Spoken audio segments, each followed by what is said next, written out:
5월 25일 한절 묵상의 하늘길교회 최낙순 목사입니다. 오늘 나눌 말씀은 욥기 38장 2절입니다. 무지한 말로 생각을 어둡게 하는 자가 누구냐? 아멘.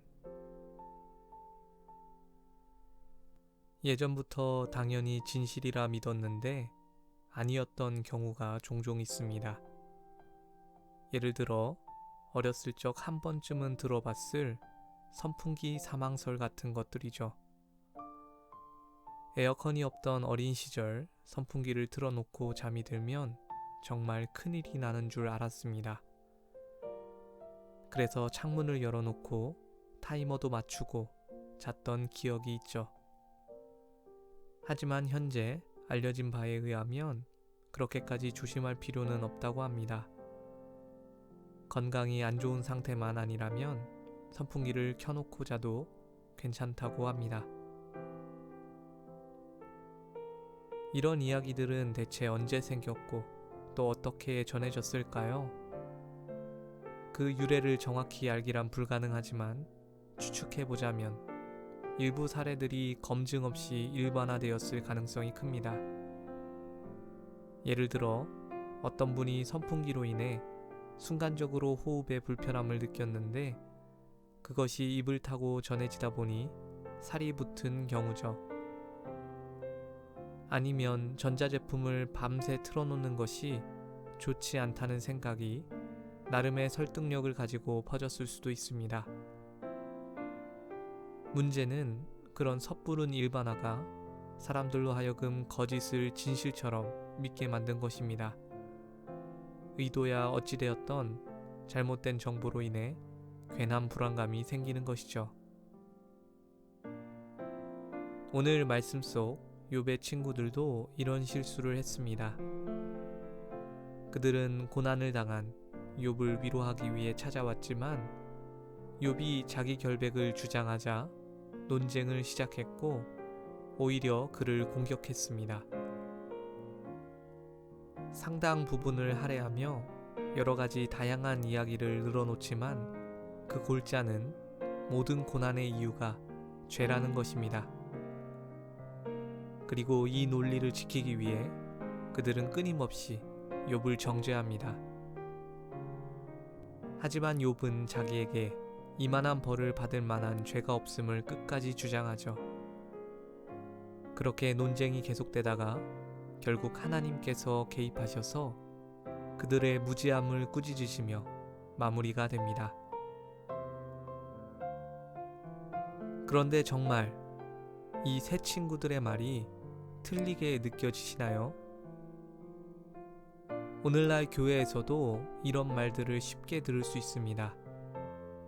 고난은 죄 때문에 오고 그런 고난에는 하나님의 의도가 있고 또 그래서 우리의 시작은 미약했지만 끝은 창대하리라 같은 말씀들이죠. 완전히 틀린 말들은 아니지만 하나님께서 이런 말들을 무지하다고 하신 이유는 성급한 일반화 때문입니다. 그들의 주장들은 부분적으로 옳았을지 모르지만 욥의 경우에는 맞지 않았습니다. 그렇지만 자기 확신에 지나치게 빠져버린 나머지 그들은 욥을 위로하고자 했던 본래 목적을 잃어버리고 오히려 정죄하기 바빴죠. 하나님에 대한 건전한 궁금증은 영적으로 유익하지만 사람의 지혜는 한계가 있기 마련입니다. 진리를 알기 위해 논쟁을 시작하지만 그것에 갇히면 오히려 하나님과 이웃을 향한 눈을 가려버립니다. 이미 알고 있는 것들을 소화할 생각은 전혀 없이 그저 더 많은 지식만 추구하고 있다면 이내 생각이 어두워질 것입니다. 때로는 100번의 말보다 한 번의 섬김과 순종이 필요합니다. 오늘 하루 지식뿐 아니라 실천으로 하나님과 이웃을 섬기는 저와 여러분들 되시길 주님의 이름으로 축원합니다. 기도하겠습니다.